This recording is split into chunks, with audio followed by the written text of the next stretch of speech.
Hello everyone, welcome to EPG Pathshala. Today we will discuss the module Language in Education, Policy and Planning from the course Introduction to Linguistics. In this module, we will get introduced to the idea of language policy and planning in the educational system and also in multilingual societies. We will discuss the constitutional provisions of language policy. Indian Constitution has allotted the 8th schedule exclusively for its languages in India. We will have a discussion on it. Along with this, we will also briefly look into the language policy in our education and the relevance of English education and mother tongue education. By now, all of you must know about the concepts of universal grammar and the biological endowment of language. Language is more than a biological endowment, or it's more than a biological inheritance in such a way that it is interwoven with society and culture. The language you speak is not just a biological endowment, but your language reflects the society you belong to and its culture. We'll elaborate on this to understand the importance of language in society, culture and education. To get a better idea about the concept of language planning, let's imagine a country or a region where there's only one language which is spoken. Now the question is, in such a situation, is there a need for a language policy or language planning? Not necessarily, right? It is understood that in a monolingual country that a particular language is the official language of that place, and everyone uses that language to communicate to each other and also uses the same language in educational and official purposes. Since there is only one language in question, there is no need to categorize the language or to give it a special status. On the other hand, imagine the General Assembly of the United Nations. As you know, the United Nations has representations from all over the world. Each member country of the United Nations has a different language, and sometimes one member country may have more than one language. Here, it is obvious that there has to be a policy about who uses which language where. And this is just to make sure that people can talk to one another and understand each other properly.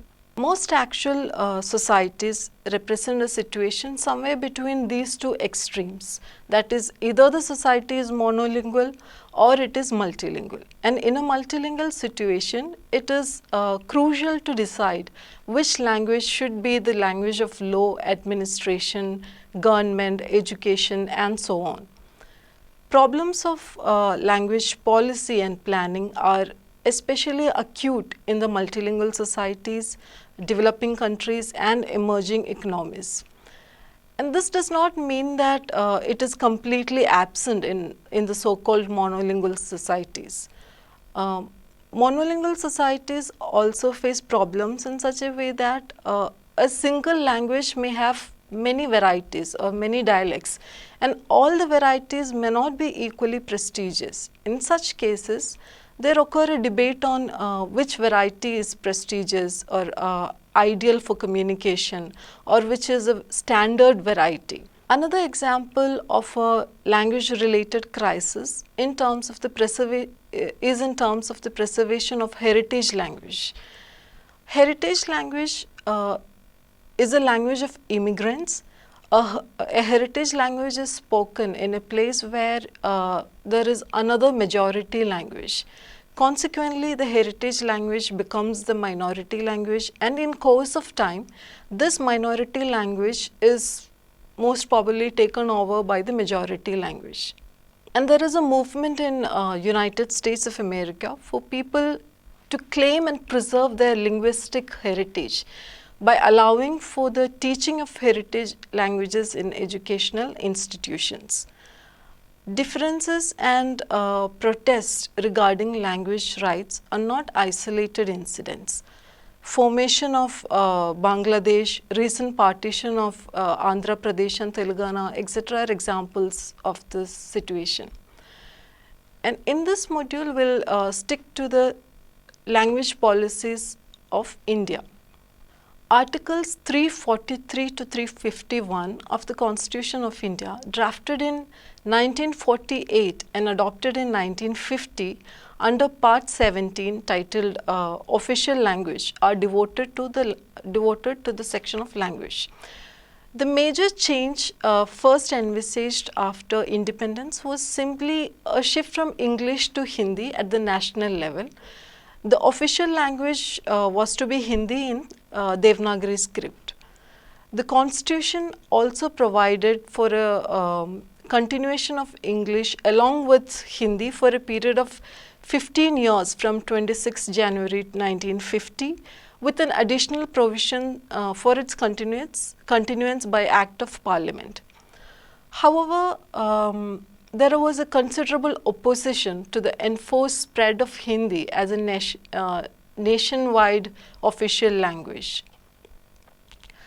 Due to this opposition, in 1963, the Official Language Act provided for the indefinite continuance of English, and in 1967, an amendment to the Act gave English a special status as associate official language.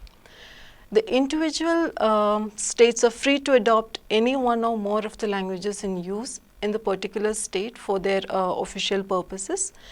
Similarly, Hindi or English can also be used as a medium of administration throughout India.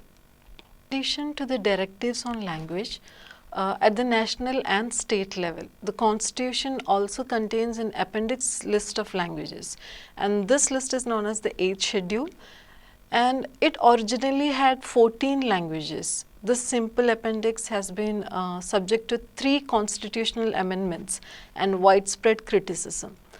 It wasn't seen as a positive acknowledgement of the multilingual nature of India, but it has been blamed for politicizing the language issue by creating a hierarchy of languages with Hindi at the top, the scheduled languages below Hindi, and other languages at the very bottom.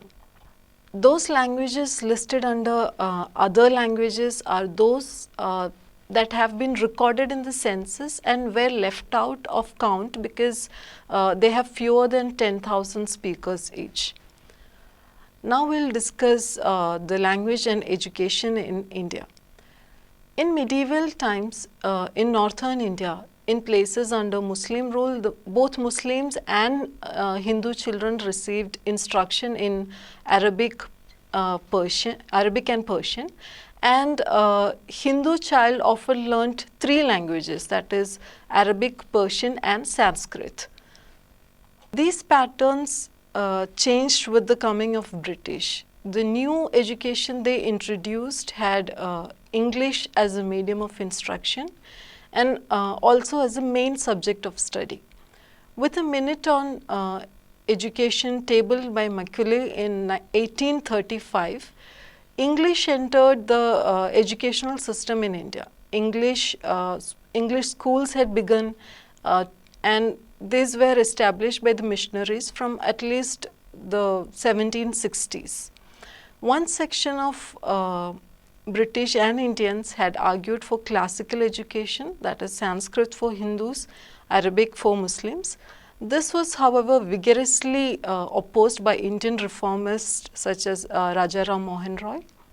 Option of education in the Indian vernacular languages, on the other hand, was not seriously considered. Macaulay argued that education in English would create a much needed reservoir of officials for the empire. As a result, English schools were established by the government of the East India Company and later by the government of British Queen. Similarly, English was made the language of university education too. However, later in 1948, Gandhiji had a different point of view regarding the use of English in India. To quote Chatterjee in 1973, for Gandhi, English language became the symbol of exploitation, first by the British and then by Indians itself. The Gandhian view envisaged a hierarchical multilingualism, using the language of the states, Hindi and English. respectively for regional, national and international purposes. So, there was Hindi, the regional language and English for international purposes.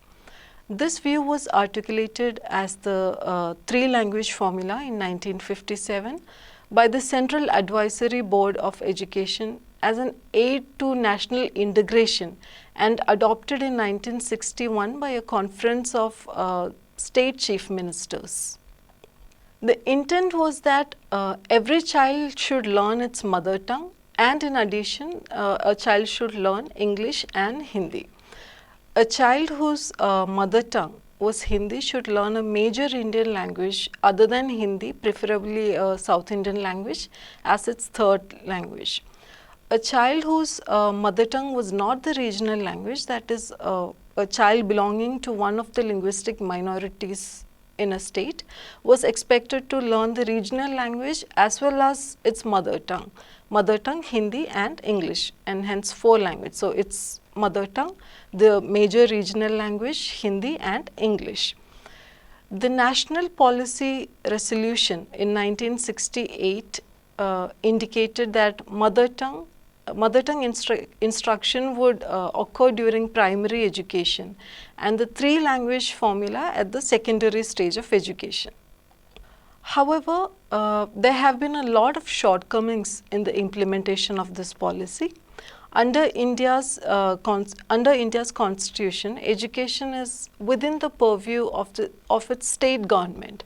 And after the Dravidian parties came to power, Tamil Nadu especially refused to teach Hindi in the state-funded schools, and they were against the imposition of Hindi. Tamil Nadu in effect has a two-language formula, that is, they teach Tamil and English.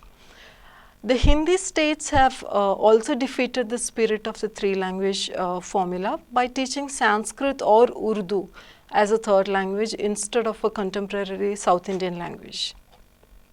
The greatest shortcoming in the implementation of the three-language formula has been in the treatment of linguistic minorities. The Constitution contains a number of safeguards for the protection of for the linguistic minorities. Policy decisions have been taken which require that instruction through the mother tongue should be provided by the state, and if there are at least 40 pupils seeking a particular language within a school, or if there are 10 such students in a single class, the state government should make sure that that minority language is taught in the school. However, this is not always done, and there has been a common tendency to make only the major regional language or the state language available to the linguistic minorities in schools.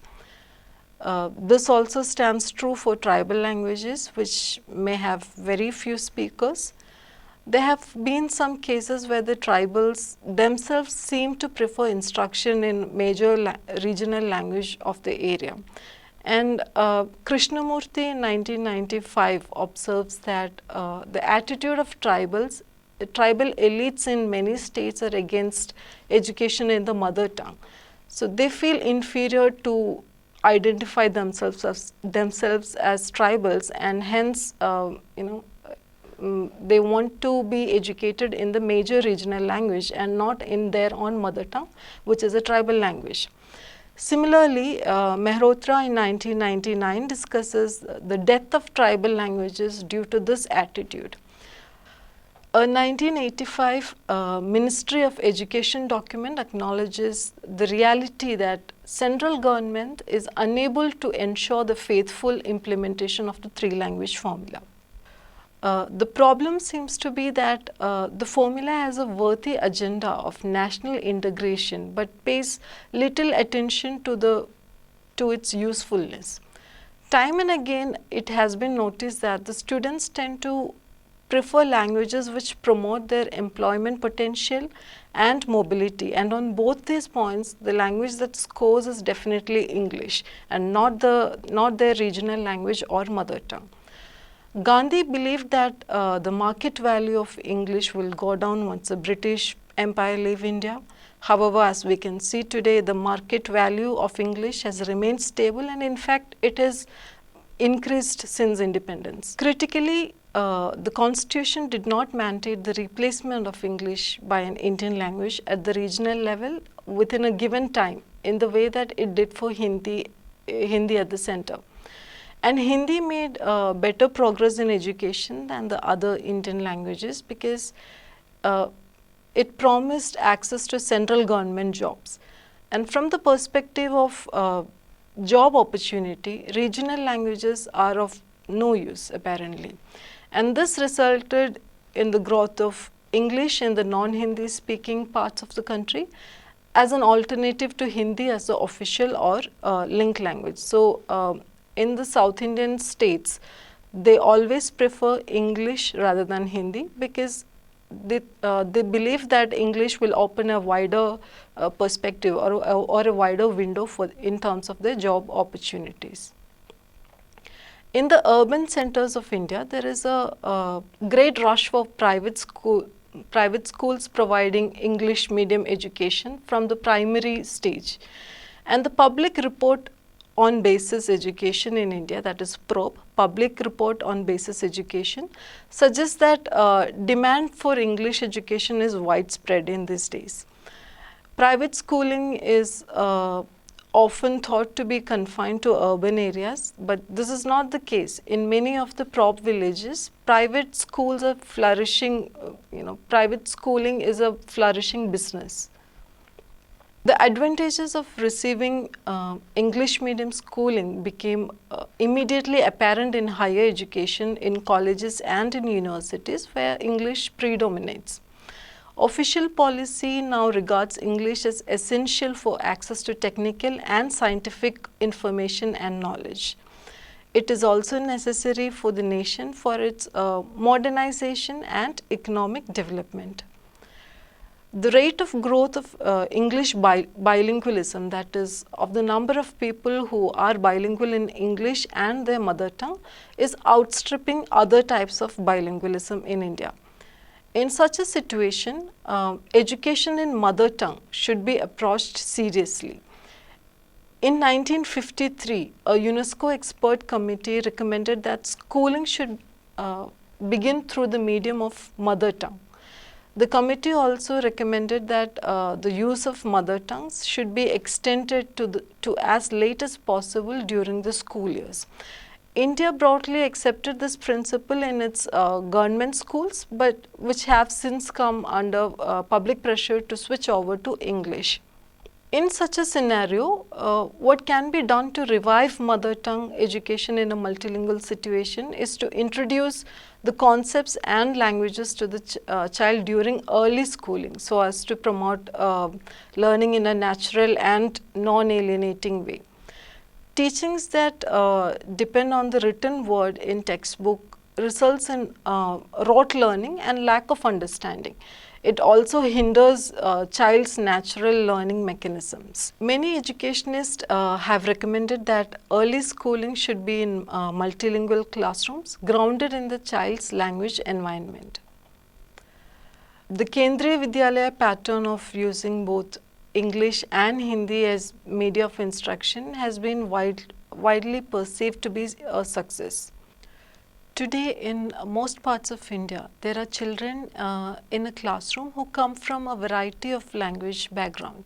And instead of considering this as a disadvantage, early schooling can use these children's languages as a resource. The teachers should be able to incorporate all these languages in the best way possible, and such an inclusive approach will always make the students feel comfortable.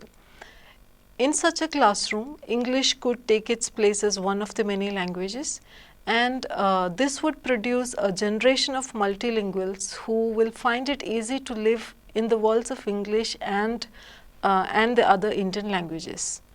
So far we discussed the relevance of language planning in a multilingual society.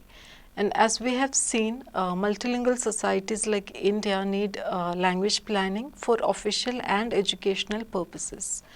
The Constitution of India recognizes our multilinguality, and considering this, our educational policy makes provisions for multilingualism in education. I hope this video helped you in understanding the concepts of inclusion and using various languages as resources in a multilingual classroom. Thank you.